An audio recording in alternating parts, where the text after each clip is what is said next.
Hi Slingers, welcome back. This week I'm talking with Jesper Schmidt. He is the author of Twitter for Authors. He's also a fantasy and fiction author. I think you're going to dig this. If you've ever wanted to figure out your social media strategy, if social media has intimidated you in any way, this is going to be the interview for you. You're definitely want to check out Jesper and his book. So hang out for that interview, and afterward, we got some news about the industry I think you're going to dig. Stick around for that and a bunch of other great stuff, and I'll see you on the other side of this interview with Jesper Schmidt.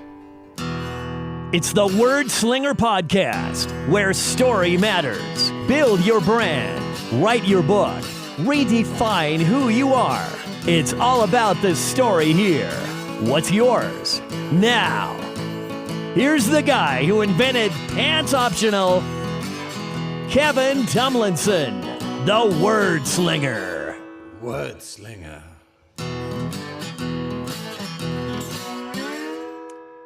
Hey, everybody. We're going to have a conversation today with somebody. I'm actually looking forward to this on a couple of different levels. We're talking to Jesper Schmidt. He is the author of Twitter for Authors. He's also a fantasy fiction author. So you're definitely going to want to check out his work. But in particular, because we are very much focused on how indies and entrepreneurs can up their business in any way possible. We're going to chat about Twitter. I'm very excited about this, Jesper. I use Twitter. I probably do it all wrong, like everybody. And I manage, 4 or 5 different accounts at this point, including the Draft to Digital stuff. So I'm very curious to hear, sort of your strategy on this. First of all, welcome to the show. Thanks for being on, man. Thanks a lot. So tell me, first of all, give me a little rundown of the book. You don't have to give us, by the way, the secret formula or anything, but I would kind of like to talk about, sort of the benefits of Twitter for Authors and how we can get a little more out of that platform. But tell me a little about the book. Yeah, okay. So, I guess basically where I'm coming from is that, in my day job, I've been working with like optimization and ensuring results and all that sort of thing for many years, and I guess I kind of started out where the rest of us starts out with Twitter. So I spent quite a lot of time on it. I was kind of getting nowhere for a long time. I think I started out in 2012, and it hasn't been maybe only the last maybe 1.5 years that I kind of got a system together that actually works. So I guess there's a reason that many believe that Twitter is completely useless as a tool for authors. So it also took me a lot of trial and error to get to the stage where I'm at now. But I did manage to get to a stage where now basically I have kind of a system in place now that is focusing on being generous and being helpful and basically building relationships. Right. Because those kind of buy my book tweets that you see on Twitter 100 times a day, that is like throwing spaghetti against the wall and hope something sticks. It's not working. Right. So instead now I have a lot of engagement on Twitter, so I basically documented the whole thing in this book that you mentioned, and then that became the results of it. But at the core of it, there's no like secret source or secret that I know and nobody else knows. It is about being very methodical about how you approach it, and then spend your time on the things that brings you some value. Right. Yeah. Right. Yeah. The trick. So Twitter is one of those things that when I first sort of hit the scene with social media, Twitter and Facebook were already the leaders. And I gravitated toward Twitter because I liked sort of the pithy. I'm a wisecracking one-liner kind of guy, and that's what I was using Twitter for primarily at the time. But then when it came to increased engagement, I started moving over to Facebook, and so now Twitter I essentially have on autopilot. I respond to everything, and I add new posts to to Social Jukebox, which I had the creator of that on the show a while back. And I'm continuously adding new content to that and letting it cycle. Twitter seems to be that place where you can let content repeat over and over again and nobody seems to mind because there's so much going on anyway. So that's been my approach. Now you're free to tell me that's the dumbest approach you've heard, or, you know, you need to stop that right now and start over or whatever. But, you know, is that kind of the idea? Is like, you know, what's the best approach an author takes to find that audience and reach them? Yeah, I think, I mean, before there's so many things we can touch upon here, but before we Yeah. get into any of it, I mean, I think the most important thing you need to do is channel people onto your email list. I mean, Okay. this is not something new. This is something we all heard a million times before. But of Right. course, with Twitter, the question might be, so how do you really do that? Right. And how do you do it in an automated way that actually is you know, that has a certain effectiveness to it, and also how you know, just the email or tweeting about saying, hey, join my list here and get my newsletter. I mean, nobody cares about your newsletter. Yeah. You need to make it something that those people who is going to join is something that they want to join to. And basically, you have in Twitter, you'll have like two primary tools. Or I have two tools that I use that work. So one of them we all know about. That's the pinned tweet at the top. So you tweet something, you pin it at the top, and then on that tweet you make sure that that is something that you're giving away. So that could be anything from a free chapter to some kind of interviews you have, or in my case I use some behind the scenes stuff from my trilogy, whatever it might be. But make sure that that it is prime real estate on Twitter. So make sure you use it and not pin some general joke or something you thought was funny. That's a bit of waste of good space there. I'm doing that all wrong, apparently. That's And then the other thing, and there was a reason I didn't mention a free book there on the pinned tweet, because there is a much more effective way of doing or getting the most out of your free book. I should probably say in general, I don't prescribe to the idea of having perma-free books and stuff. Like, I really don't do that, but each to his own. But even if you have a perma-free book or you don't have it, doesn't really matter. But you take, in this case, on Twitter, even though I don't have a perma-free book, I do give my first book away, simply because first of all, the volume of what you're getting is, of course, less than if you put it up on perma-free on sites like Amazon, etc. right. But if you go into the marketing module of Twitter, so you're not going to spend any money here, but you're just going to fool Twitter to think that you are going to spend money. Okay. So you go into the whole Twitter marketing module, and in there you will get access to something called Twitter cards. Okay. And Twitter cards is basically nothing exceptional other than it's just a type of tweet that has a more beautiful graphical look to it, basically. So once you add a link into that tweet, it will show as a picture instead, and you can click the whole picture and it'll take you to wherever you want it to go. Okay. And in there, of course, the audio media here is not the best to explain how to do it, but in there, basically you can set up this Twitter card and you link it to your account, and then I use a third-party software called Status Brew to basically take that tweet and automatically send it to everybody who then follows me. So every time somebody follows me, they'll automatically get this tweet saying, hey, thank you for your follow, or something like that. Click here to get my first book for free as a thank you. Okay. And then people click and they go over to a landing page I have, and then on the back end of the landing page, BookFunnel is linked to that, so they just get the book automatically, and I basically don't have to do anything. So all of it happens without any, let's say, hands-on manually for me. Okay. I like manual. I mean, no, I'm sorry. I like automated. Yeah. I do not like manual at all. So. No, exactly. I mean, that's the whole thing. I mean, my whole system here, I mean, I drive a lot of engagement here, so I get like almost 500,000 impressions per month, and I get a lot of people replying to me. I get approximately 600 link clicks a month, and out of those, half of them, about 300 people, subscribes to my email list, and mind you, all of that happens automatically. Right. And I can manage this whole system in less than 30 minutes a day, so it is really manageable. But of course, you have to leverage certain third-party tools to do so. I mean, you can't do it manually either. And to the extent possible, I have use free tools as far as I could. Yeah.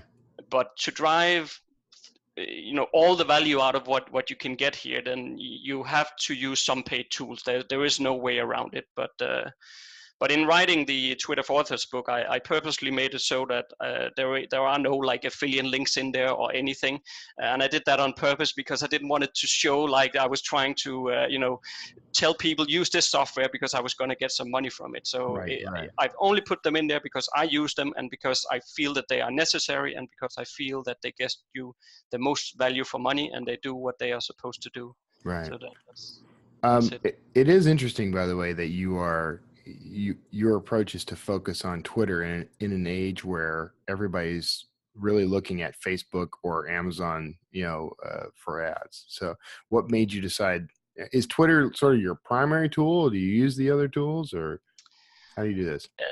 Well, yeah. So I use Twitter, obviously, and then I use Facebook for running Facebook ads because Facebook is just the best in the world for target audience and stuff like that. So there's no way around that. So I use that, and then as my third element, I use YouTube. So I make weekly videos on YouTube. But I think in general, I mean, you have to go with what you like to use. I mean, if you don't like Twitter, for example, don't start using Twitter just because you heard some good tips here and then. And, I mean, you'll get bored of it and tired of it if you do that. You have to like the platform before going in there. But if you like the platform, then there are really ways to really get something out of Twitter that I think most people don't get. Right. So real quick, man, how would someone find your, I didn't ask you this when I did the pre-interview stuff. So where would someone find your YouTube channel? How can they find you on that? So if you go to YouTube and, for example, if you just type in #FaneOfFantasy, then you will find it. But it's not to do with Twitter marketing, that YouTube channel. That's to do with like fantasy related stuff. So, but if anybody's listening and like fantasy related stuff, then there's a lot of good videos every week there. Okay. Or you can just go to my Twitter feed. You'll pretty quickly pick up some links directly over to YouTube from there. Okay, yeah, well, that's easy. And shocker, you referred everyone back to your Twitter feed. Yeah. I am kind of fascinated by this because I while I see I have a lot of engagement on Twitter. And I go back and forth with people on Twitter. But that seemed to be the only thing I was getting out of it. Like I don't think that if I were even able to track where my sales come from on that channel, I don't think I'm getting a ton because it's kind of a noisy channel.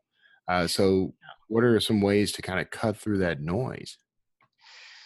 Yeah, I mean, well, you said one of them first yourself just before. I mean, of course, it is important always to reply to people. I mean, if people tweet back at you, you have to reply to them. That goes without saying.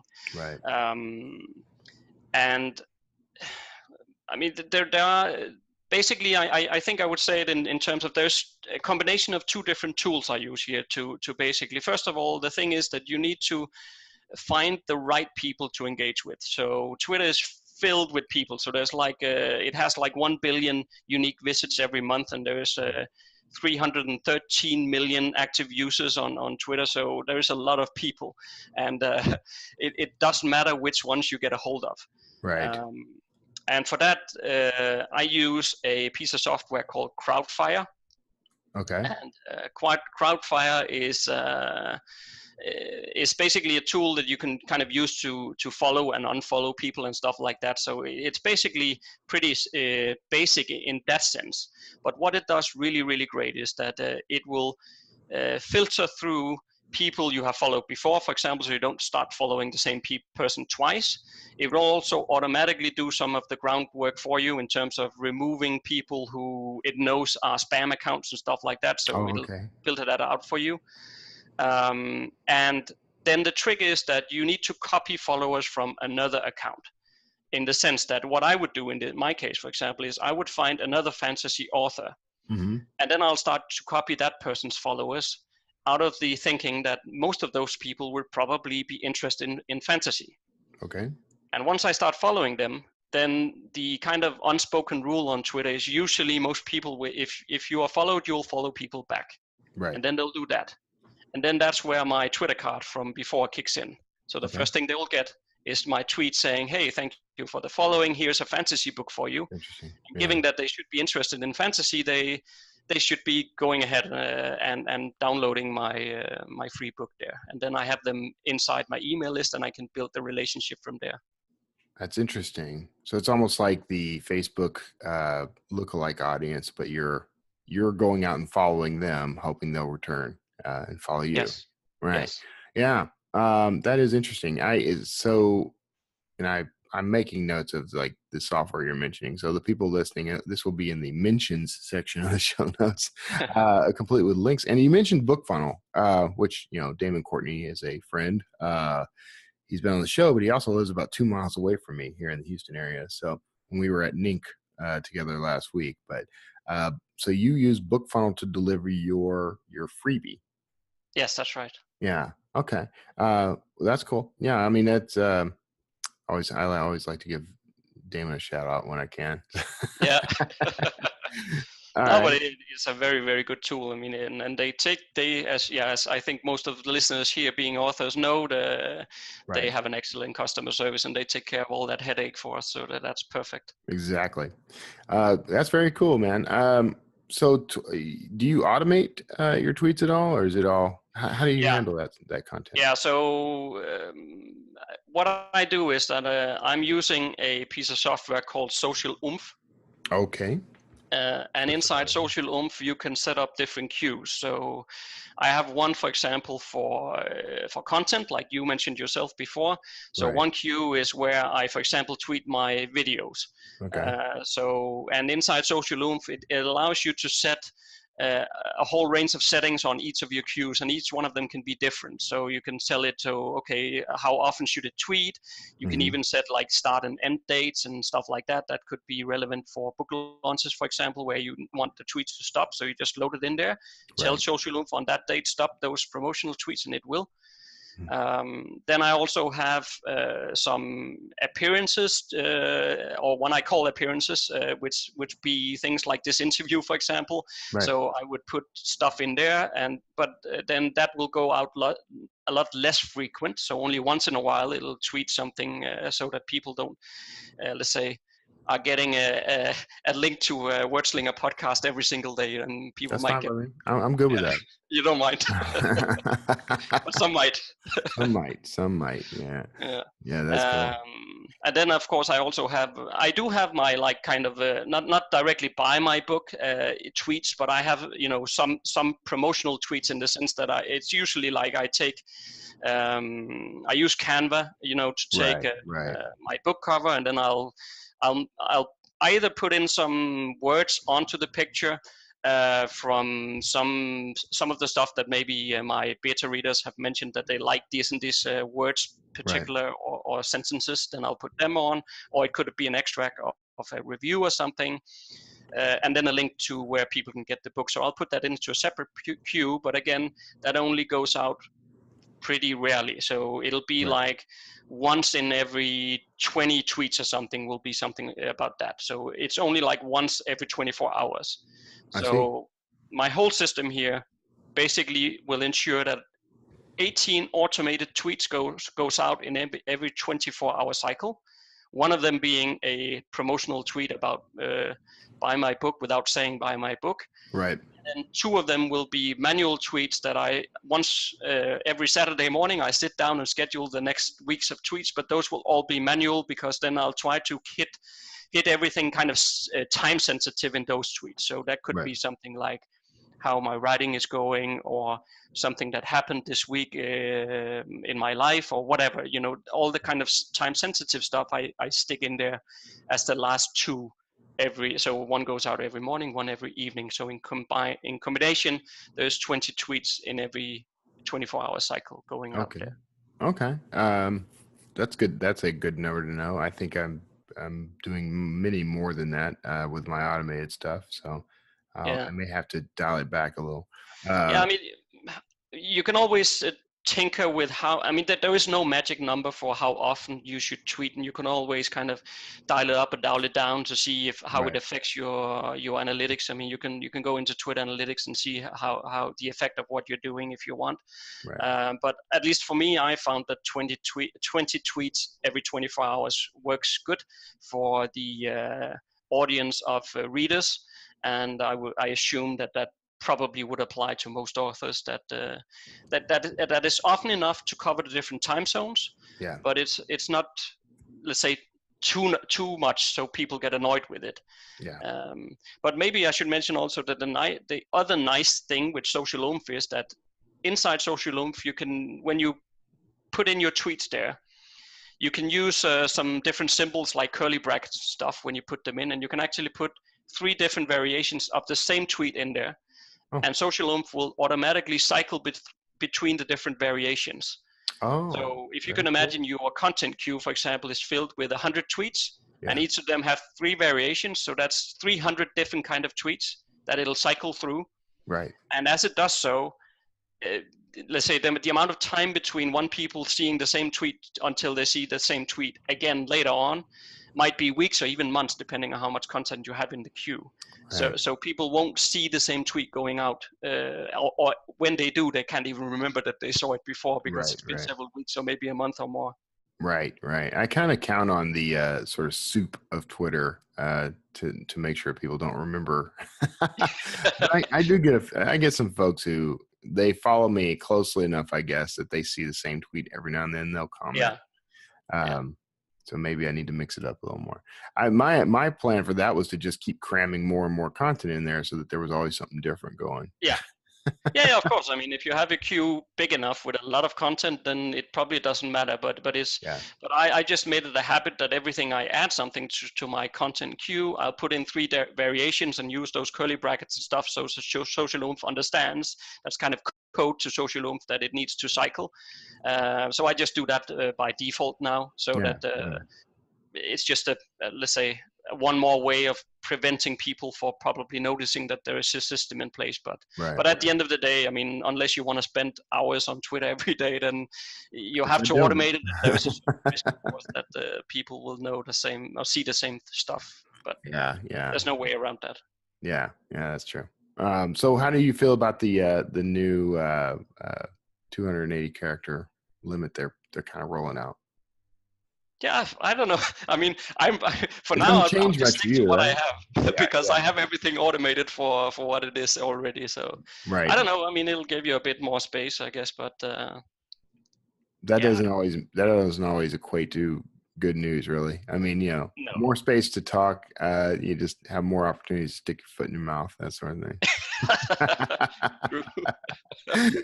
So that's cool, man. So what are some like downsides to using Twitter? I mean, surely you have maybe some horror stories or something that's gone terribly wrong that we can avoid. I mean, the big downside is, of course, what I did the first couple of years. I mean, it's a time suck. I mean, you can spend so much time on Twitter and basically get nothing in return of your efforts. And I also have to say, I mean, of course, Twitter is not going to revolutionize your book sales all of a sudden. I mean, it is a tool of building relationship with people, and for that, it is really a powerhouse for one-to-one relationship building, because you communicate with people in a completely different manner. And of course, the good thing is that you don't have to pay for people to see your own post like on Facebook. So that's pretty nice. And also in terms of driving traffic somewhere else, Twitter is extremely good at that. But as we said in the beginning, you have to like it. So otherwise, it's going to be a time suck, and don't bother trying to follow along in your Twitter feed to see what people tweet about. I have, I think, about 40,000 followers now, so just forget about it. You can't follow it. But what you can do is, of course, every time Twitter notifies you that somebody tweeted at you, make sure you reply those when they write to you specifically, and then, of course, you can set up lists if you want and divide people into different lists if there are certain people you do always want to see their tweets. So you can visit that list once a week or once a day or whatever you feel like. Yeah, that's interesting. I never use the lists. I don't know why. And No. I kind of forgot they existed, actually. And I know that was big when they first released it. I every other day I got a message saying I was added to some list or another. Yeah. Yeah. So now I'm Yeah, sure I'm I still kind of being. use the list in reverse, to be honest. I use it as a tool because I don't really add people to the. Well, okay, let me put it like this: I do add people to the list, and once a week when I sit down on the Saturday morning to schedule my tweets, I do go through my list to see if somebody of those people actually added something interesting that I want to comment or something. But other than that, because as you said, once people add you to a list, they will be told, or you will get a message back, the name of that list. Yeah. And I use that as my advantage. So I have only one list, and I call it awesome people. Oh, okay. So when I start seeing, because you will after a while, you'll start seeing the same names commenting or retweeting your stuff and stuff like you'll start recognizing people. And when I start recognizing people, I just go in and add them to the list. And then they'll get this message that you've just been added to the awesome people list, which it's pretty nice, So it's kind of working in reverse in the sense I'm on that list, right? I'm on there, right? I'm on. Yeah, I have to go and check. No, it's too late now. It's too late. I didn't even make the list, man. All right. So you're probably not retweeting my stuff enough then you would make the list. That's probably true. Yeah, that's probably true.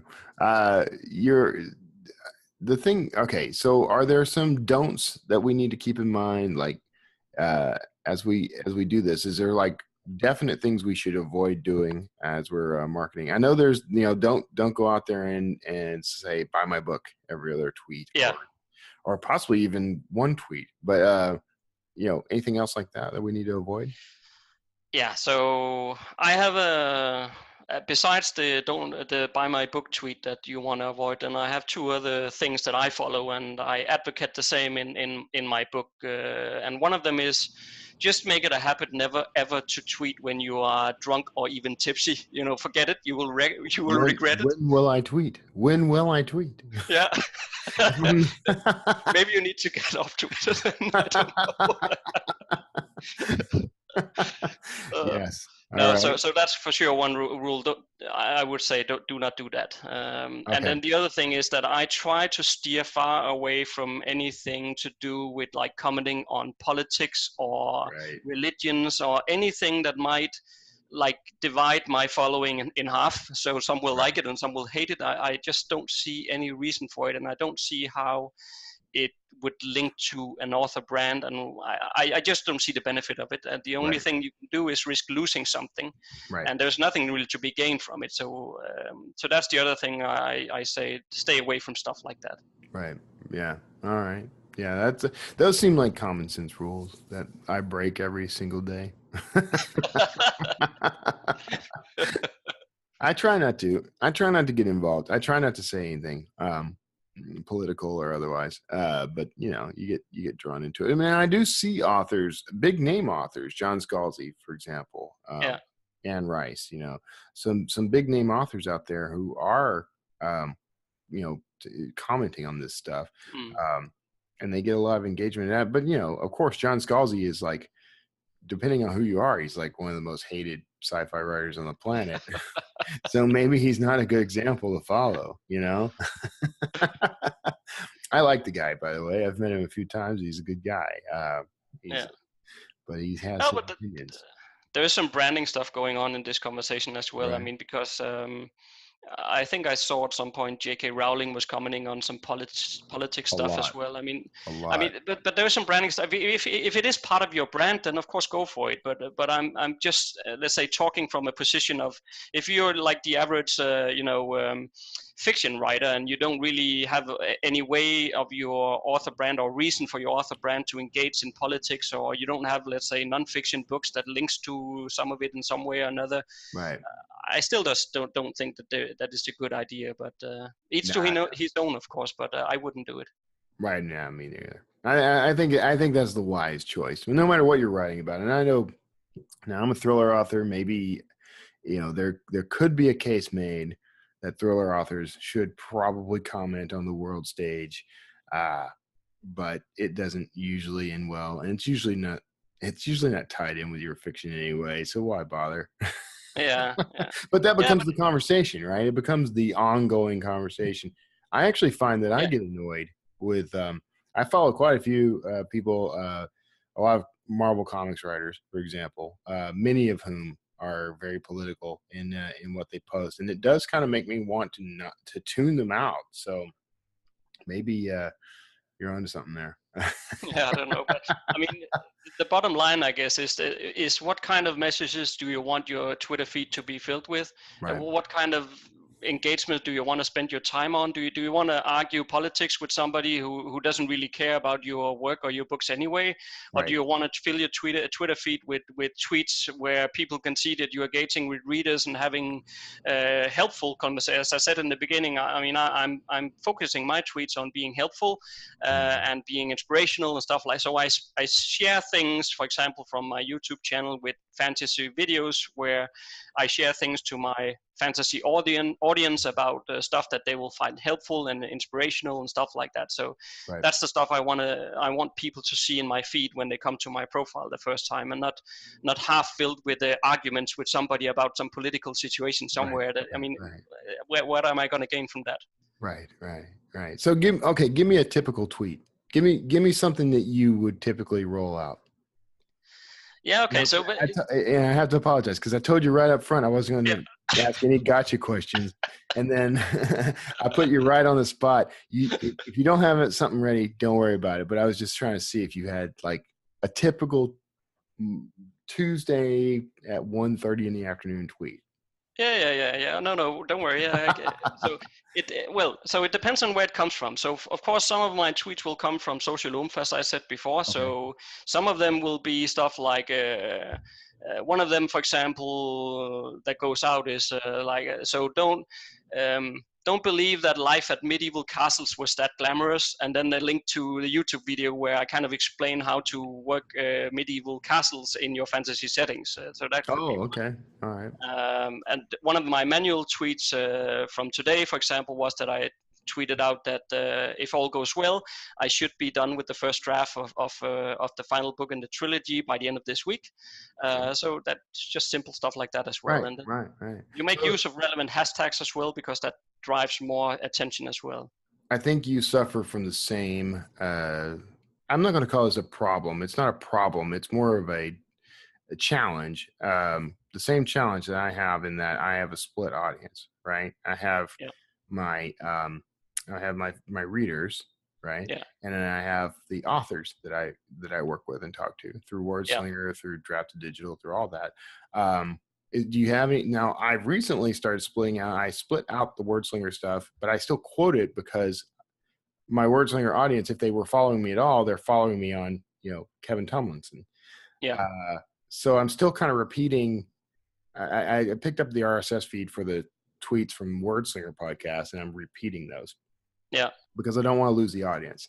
But do you have advice on how would we sort of split our personas? Like I'm managing like 5 different Twitter feeds right now, and thank God for TweetDeck.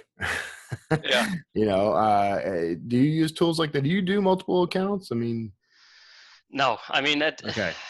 I mean, you're absolutely right in the sense that the ideal situation would be to split your, say, nonfiction. For example, this Twitter for Authors book.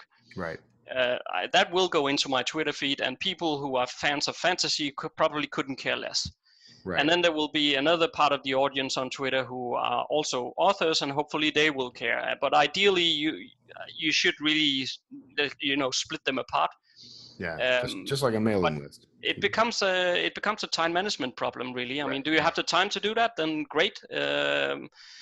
I don't. So for me, it's important to be able to manage the whole Twitter stuff in the less than 30 minutes a day. So that's I have to keep them together, which might not be ideal, but I still believe that there is something for everybody going out. So maybe they just have to ignore 1 or twice of the tweets once in a while. But maybe so. Okay. That's it. Yeah. I'm really kind of struggling with that right now. I think it is a lot like your mailing list. You want to segment your list. If you're a nonfiction writer as well as a fiction writer, you want to make sure that you're communicating the right message to the right audience. I didn't do that Yes. from the start. I'm guessing you probably didn't either. No. So now I have a mixed list. Well, it's the same problem with your also bots on Amazon, right? Like I Yes. don't necessarily want author. I love my authors, right? Love them, but I don't necessarily want them going and buying my fiction, even though it would mean sales, because it's the also bots are all over the place. Yeah. No, but it's true. So yeah, someone's going to buy my latest thriller and they look in the also bots and there's a whole bunch of like Chris Fox's, books for authors or whatever. Not even his fiction. It's all like the books for authors. So, so there's a dilemma there, but I guess that would be early on advice. Like if you haven't already gotten a jump on this, probably some good advice is segment early. If you're going to have multiple audiences, keep them pure. That's a, yeah, if you can. I mean, the thing is that if you start segmenting it out and you have ways of splitting out your email list, you have ways of splitting out your social media, then you need to basically to do the same thing on Facebook, I guess. And but I think before you go there, you should probably sit down and have a good think about, do I have the time to do this? Right. Because what is probably worse than not splitting it out is to start splitting it out and then figure out, oh, I don't have the time now, I want to combine it. Right. That's probably even worse than splitting. Right. Probably so. Yeah. So I don't know. I haven't done it because I know I don't have the time for it, but ideally I'm working on it. I've got, I split out, Wordslinger podcast has its own Twitter feed now, has its own YouTube channel, which I haven't started producing much for it yet. Has its, it's getting its own website. So I'm working on splitting all that out for that very reason, but there's a challenge there. So, but you're right. I mean, if I do that and it turns out to be too much work, I don't think it will though. I really don't. At this point, I've been managing half a dozen Twitter feeds for so long. At any given time, it might be between 5 and 8 feeds, depending on what I'm doing. I've gotten pretty good at that in that I automate a lot of the posts, but I monitor and respond directly to anybody who tags us or tags me or, so every time, by the way, we're going to look behind the scenes. Anytime someone tweets to Draft Digital and gets a response, that's me. So for now, anyway, all right, man. Well, look, we're kind of coming up on it. I don't want to keep you too long, and we're gonna do our special Wordslinger after show for those who are supporting us on. I almost said something wrong. Patreon is what I was trying to get at. For those of you supporting us on Patreon, you're going to want to tune in. But for now, Jesper, tell us where they can find. Well, first of all, when does the book release? 4th of November. Okay, so there's a slight chance that this episode may go live after the release. We're gonna try to see if we can fix that, but you'll be able to find that book is called Twitter for Authors, and that's Jesper Schmidt, and that's Jesper, Jesper, because you are from, where are you from? Denmark. Finland, because you are from Finland, and that's how you pronounce it. Denmark. Denmark. My wife is from Finland, so that's not too bad. I misheard you. All right, your wife is from Finland and you're from Denmark. Yes. And you guys just got the whole, and this just means nothing to you, I'm sure. You got the Kobo Plus deal going on there where you guys can read for like, I don't know what it is, like $10 a month or something. I don't know. Yeah. Whatever. That's neither here nor there. It's just a random only fact I know about Denmark right now. So, all right. So where can they find you online? Yeah, so if you want to see those videos, then you can check Fane of Fantasy on YouTube, of course, and then my website is just my name, so www.jesperschmidt.com. Okay. And you will find the book there as well on Twitter for Authors if you're interested in that. Excellent. And of course, they can follow you on Twitter. Yes. Which is just the reverse. So it's at Schmidt Jesper. So it's just my last name. What did you do that for?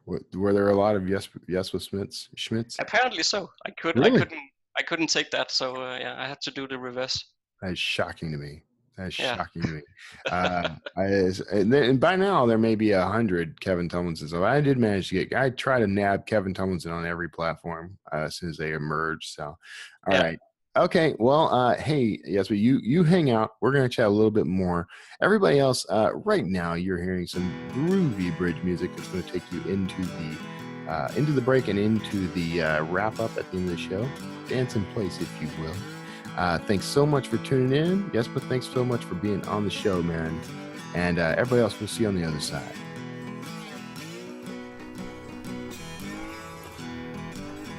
Hello. I see you're back. Thank you for sticking around after the interview. Now, we got some great industry news I think you're going to find quite cool. First up, will Amazon offer a 50% royalty?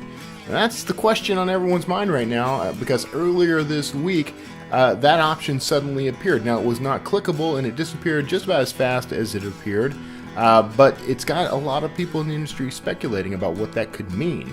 One of those speculations is Amazon about to offer something to non-exclusive authors? Now, it would be kind of cool if Amazon allowed independent authors the ability to not only publish through the KDP platform and stay wide, but to also get a bigger piece of the pie than 35%. If you happen to be an Amazon author right now, start paying close attention, because I think this option may pop up in the near future. And I'd love to hear your thoughts on what this means for independent authors. What happens for independent authors if suddenly we get a 50% royalty from Amazon and we're able to keep all the cool KDP stuff? Let me know in the comments below. Wattpad gets $51 million. That's a big chunk of change, and they're getting that from a group of investors, several investors actually, bringing their total funding to $117.8 million US. That's quite a bit of money, and they're folding all of that into improving their technology platform. The company will fold this cash into improving the platform and improving its efforts to empower, this is a quote, empower diverse storytellers all over the world, helping them build a community of passionate readers. This is according to CEO Alan Lau. Lau also said that the objective of the company is to connect Hollywood with the stories that could have a bigger audience. Now, I'm very curious what you think about that. What could this mean for indie authors? Is this an opportunity to grab a movie deal, or is this just going to be another slush pile that agencies and studios and those in the industry have to sift through? So, again, leave me your comments below. Let me know what you think of Wattpad and what's going on there. Could Amazon's same-day delivery disrupt book printing? That's the idea being posited by John Conley. He's the CEO of Borderland Advisors. He has 42 years in the business, and he believes that Amazon has a shot at redirecting and redefining book printing as an industry. He says that Amazon's same-day delivery requirements will force a necessary change to the business. Offset printing isn't going anywhere, he insists, but digital and on-demand are causing a building tsunami, if you will, that will alter the DNA of the industry. Could this give indie publishers a strategic advantage? Maybe. It's certainly possible, right? So I am very curious to hear your thoughts on this, but my thoughts on this are, if suddenly we have this ability to not only write and publish a book in, say, half a month or a month, and deliver that book as a paperback into the hands of our readers the same day it goes live, that could be a game changer. What do you think? Is this going to alter the industry and maybe, tip the balance of power so that indie authors maybe take a much bigger piece of the pie? Or is this just another Amazon way of making money that may or may not necessarily benefit anyone but Amazon? You let me know. So thanks for sticking around for the show, for the news items. I hope you're getting a lot out of the Wordslinger podcast. I want to thank our sponsors. Now, we are sponsored in part by Draft Digital, where you can convert, publish, and distribute your book worldwide with support the whole way. Draft Digital offers a whole catalog of services that are absolutely free for you to use. They take a meager 10% royalty for their work, and that's only if you sell. So it's in your best interest and our best interest for your books to sell. there you are. Check it out at draftedigital.com/wordslinger, and that'll give me a little kickback too. KDP Rocket, take control, get more readers, and increase your Kindle rankings at KDP Rocket. This is a fantastic tool that allows you to do keyword research, not just for Amazon, but for all other platforms such as Google AdWords. You can use these keywords to fine-tune your ads and get them to the exact right audience. Look for the people who are looking for your work. That's the best way to market your work, and KDP Rocket can help with that. Check that out at bit.ly/KDP Slinger. You can support this show by subscribing and sharing. Hit the little notification icon. That's the little bell icon. That'll let you know when there's a new Wordslinger podcast episode up and about. And make sure you're spreading the word about the show. Get it out to the people that you care about in the indie publishing industry. Indie publishers, authors of all stripes, entrepreneurs. That's what we're here for. Every week we tell a new behind-the-scenes story. Our mission, of course, is to inform and inspire, educate and entertain. That's what we do here at the Wordslinger Podcast. That's what I do as an author. That's my personal mission, and I hope you're getting that from the show. You can also support this show on Patreon, and I just updated this. We're doing a lot of updates with Patreon and other stuff.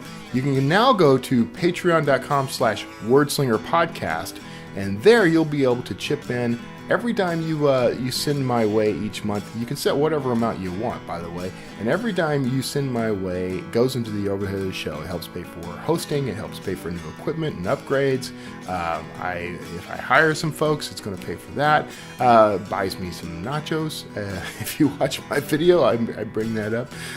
So all the things that it requires for me to live and to produce the show, your Patreon dollars can help with.